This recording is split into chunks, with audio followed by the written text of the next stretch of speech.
Hello everybody. अब बात करते हैं मध्यकालीन भारत के बारे में। अरब भारत पर आक्रमण करने वाले पहले मुसलमान थे। उन्होंने सिंध तथा मुल्तान पर विजय प्राप्त की, किंतु उनका आक्रमण एक घटना मात्र बनकर रह गया। सिंध पर अरबों का आक्रमण। उससे पहले हम सिंध के बारे में कुछ जानकारी आपको देते हैं।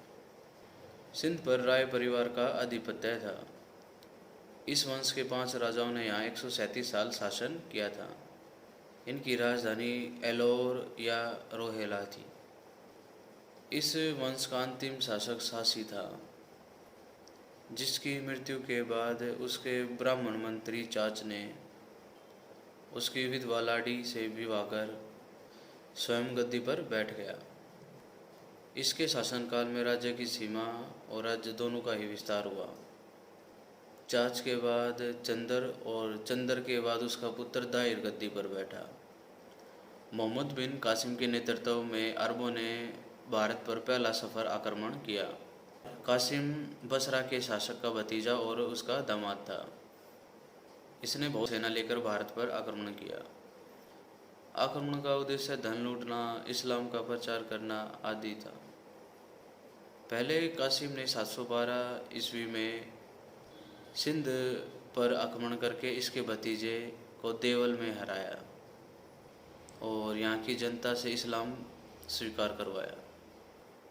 फिर कासिम ने निरून पर हमला किया। यहाँ काफ़ी संख्या में बौद्ध धर्म के लोग रहते थे। इन्होंने सरलता से इसकी अधीनता स्वीकार कर ली। फिर कासिम ने सैमान के राजा को हराया। इसके बाद उसका राजा दाहिर के साथ युद्ध निश्चित था। रावर के स्थान पर राजा दाहिर और मोहम्मद बिन कासिम में युद्ध हुआ, पर यहाँ दाहिर के सेनापति ने इसे धोखा दे दिया और कासिम जीत गया। इसके बाद कासिम ब्राह्मणवाद की तरफ बढ़ा।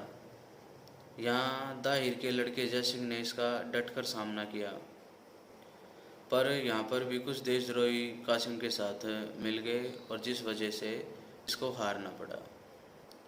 और मुल्तान को जीत लेने के बाद कासिम ने पूरे सिंध पर अपना अधिकार जमा लिया। अब बात करते हैं मोहम्मद बिन कासिम की मृत्यु कैसे हुई। कासिम ने दाहिर की 2 पुत्रियों को खलीफा के पास भेंट स्वरूप भेजा। लड़कियों ने खलीफा को बताया कि कासिम उन्हें पहले ही भ्रष्ट कर चुका है। इसके बाद खलीफा के आदेश पर कासिम को जिंदा एक बैल की खाल में सिलकर उसको खलीफा के पास लाया गया और वहाँ उसकी मृत्यु हो गई। अब बात करते हैं भारत पर तुर्क आक्रमण। इसमें सबसे पहले अल्पतदीन के बारे में बात करते हैं। अल्पतदीन बुखरा और खुरासान के सामानी साम्राज्य का सिपह सालार हुआ करता था। फिर ये उनसे अलग हो गया और गजनी के लबीक नामक शासक को इसने गद्दी से हटाया और उसकी गद्दी पर बैठ गया और गजनवी वंश की स्थापना की। अल्पतदीन ने 962 ईस्वी में गजनी पर अधिकार किया था। यह एक तुर्क गुलाम था। 963 ईस्वी में इसकी मृत्यु हो गई। इसका शासन 961 से 963 ही रहा। इसका उत्तराधिकारी इसहाक था। इसने सिर्फ 3 ही साल शासन किया और 965 ईस्वी में मृत्यु हो गई। इसके बाद सेनापति बलखदीन गजनी की गद्दी पर बैठा और कुछ साल शासन करने के बाद 972 में इसकी मृत्यु हो गई।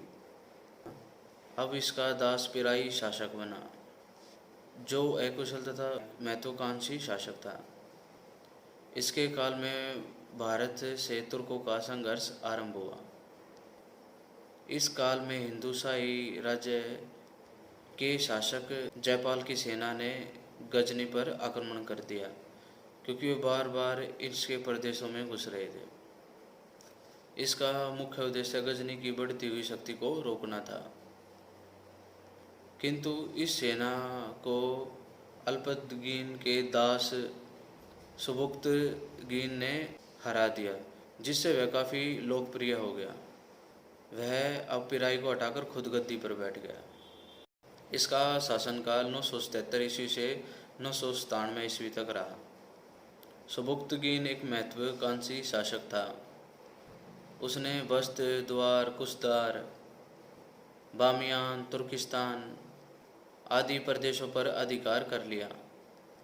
अब उसने भारत पर आक्रमण करने का निश्चय किया। वह उत्तर पश्चिम की ओर से आक्रमण करने वाला पहला मुसलमान शासक बना। इसने सुना था कि भारत में काफ़ी धन है, इसलिए ये भारत की तरफ आकर्षित हुआ। इसके अलावा इसे इस्लाम का प्रचार भी करना था। इसने 986 ईस्वी में हिंदुशाही राजा के कुछ नगरों पर अधिकार कर लिया, जिससे क्रोधित होकर वहाँ के शासक जयपाल ने उस पर आक्रमण कर दिया।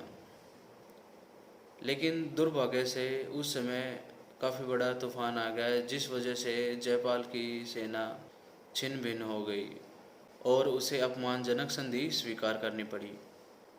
कुछ समय के बाद फिर जयपाल ने गजनी पर आक्रमण किया, परंतु इस बार भी वह परास्त हुआ। अब लगमान से पेशावर तक का भूभाग सुबुक्तगीन के अधीन हो गया था। अब भारत में इस्लाम साम्राज्य की स्थापना का द्वार खुल गया।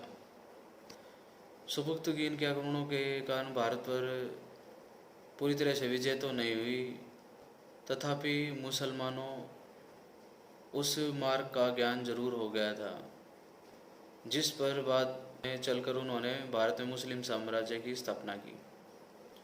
997 ईस्वी में सुबुक्तगीन की मृत्यु हो गई थी। इसके बाद इसका बेटा महमूद गद्दी पर बैठा। इसका शासनकाल 997-98 से 1030 ईस्वी तक रहा। इसका पूरा नाम अबुल कासिम महमूद था। 1 नवंबर 1971 को इसका जन्म हुआ था। इसे सभी प्रकार की शिक्षाएं दी गई थी। ये युवावस्था में अपने हेरात, नेशापुर, खुरासान आदि की विजयों में अपने पिता के साथ रहा था। सुबुक्तदीन ने इसे खुरासान का सूबेदार बनाया था, परंतु सुबुक्तदीन की मृत्यु के बाद इसका पुत्र इस्माइल शासक बना। परंतु कुछ समय के बाद महमूद ने अपने भाई को मारकर 27 वर्ष की उम्र में 998 ईस्वी में गद्दी पर बैठा। महमूद ने गजनी के छोटे से राज्य को विशाल साम्राज्य में तब्दील कर दिया। उसने खुरासान और बुकरा के आधे भाग पर अधिकार कर लिया। इसके बाद उसने स्वयं को स्वतंत्र शासक घोषित कर दिया और सुल्तान की उपाधि ग्रहण की। खलीफा ने उसे मान्यता देते हुए यामिन उद्दौला यानी साम्राज्य का दाहिना हाथ, यमन उल मिल्ला यानी मुसलमानों का रक्षक कहा। यह यमीनी वंश से था।